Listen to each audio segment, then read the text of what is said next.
کیا سمجھا ہے ان لوگوں نے جو یہ برے کام کر رہے ہیں؟ مراد کیا ہے؟ جو مسلمانوں کو ستا رہے ہیں۔ آزمائش تو اللہ کی طرف سے آ رہی ہے، لیکن کوڑا تو ابو جہل کے ہاتھ میں ہے نا، جو حضرت سمیہ کے جسم پر بھی پڑ رہا ہے اور حضرت یاسر کے جسم پر بھی پڑ رہا ہے۔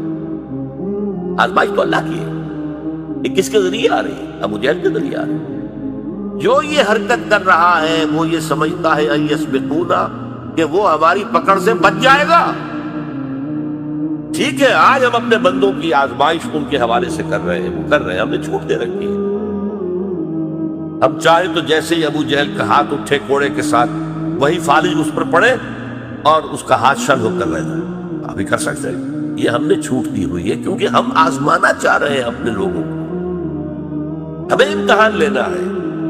جو ہم پر ایمان کے دعوے دار ہیں، ہمیں دیکھنا ہے کتنے پانی میں ہے، کتنے کچھ اس کے لیے ثابت قدم رہ سکتے ہیں، یہ ہمارا امتحان۔ لیکن جو یہ کر رہے ہیں وہ جان لیں کہ ان کے اوپر بڑی سخت پکڑ آئے گی، اور وہ ہماری پکڑ سے بچ کر بھاگ نہیں سکیں گے۔